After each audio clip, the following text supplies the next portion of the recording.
That is, I think, that the politics of accepting and politics of rejecting the textbooks.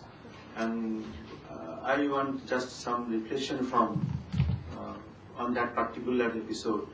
That is the writing textbook history in India. If you want to let your paper, if you want to let your observation about writing textbook, which you have pointed out in by defining calculated textbook controversy, and I just want to tell you that if you want to make some reflection on NCERT's textbook writing, which is quite debatable.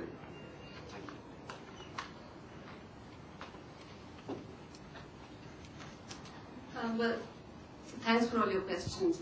I realize I can't have made myself very clear at all, and I think we're really in agreement about much of this. I think the point I was trying to make is that it's precisely that the divide between practitioner and scholar, insider and outsider, does not have any intrinsic value, that we need to look beyond those categories, that the categories are hugely problematic because these aren't watertight compartments. So yes, I agree with you that it's worthwhile looking at the category of scholar practitioner, and there's been a long tradition of scholar practitioners in the Hindu context and so on. But for all that, and the further point I was trying to make was that, as we all know, Western academia has been shaped in a particular context. It is in the context of this secular consensus I talked about. And that has led to a particular way of thinking about these issues. We have obviously run into huge problems within that secular consensus. That paradigm has led to more problems than, resolutions, which is precisely why we need to rethink these categories in different ways. I was hoping that through this kind of dialogue we would be able to do that kind of rethinking.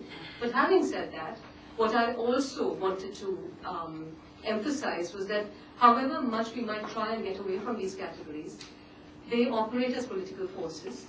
They have been operating as political forces, particularly in recent times where the conflict between these, yes, arbitrary categories have become polarized, and the categories have become polarized, and the conflict between them has intensified in particular ways. And within that context, there's no getting away from the fact that we are all operating in a political environment, that academics have their own politics that they want to play out, and the other, however they choose to define the other, has that category has its set of politics.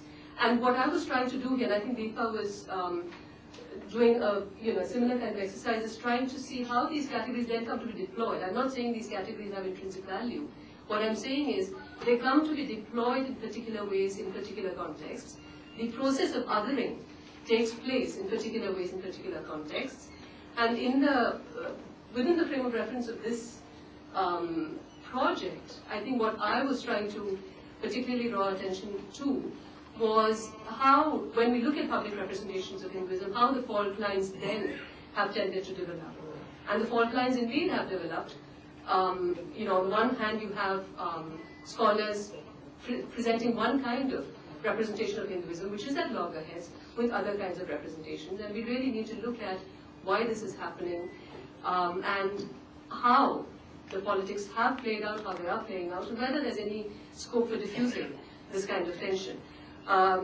Regardless of whether or not we want to use these categories, I think the point is when political forces are deployed in particular ways at particular times, we need to address those issues and try and engage with them in whatever way seems most conducive to furthering our pool of knowledge. I suppose where I disagree with some of the comments that came from across the room is where, for instance, some of you have talked about truth in particular ways. I mean, Rajiv, you, for instance, talked about the need to look at reality to explore the truth behind material reality, for instance. I would argue that that's one way of defining truth, but that there are many ways of defining truth, and therefore we just have to accept that all these truth claims that we come up with are located in very culturally specific contexts. They are relative truths, these aren't absolute truths, and we have to kind of acknowledge the multiplicity or diversity there. Because I have often heard this, that there is always we all know that there is relative truth, but in every field there is also an absolute truth.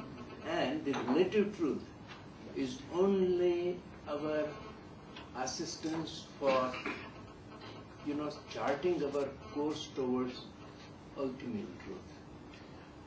I think we have to agree to I can disagree on explain that this, point. but you are right that the relative truth. Therefore, these 363 ways of looking at truth that the Jainism came with this Anekantavad, right? So there you are right.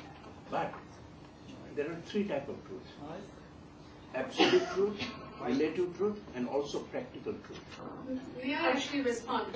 Sorry to interrupt you, Michael. No, go ahead. Well, go ahead. If you want to comment on that point, that's fine, because I can just then come back to some of the other questions. Well, I was going to say that something that I had to say was probably going to get at that.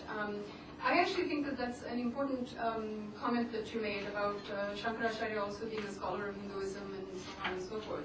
We are, I think, as Maya has rightly said, we're interested in these categories and how they are defined. And we're interested in how these particular kinds of categories, scholarship or practice or whatever, get put to work in some ways. I was just sort of thinking as I was listening to the comments,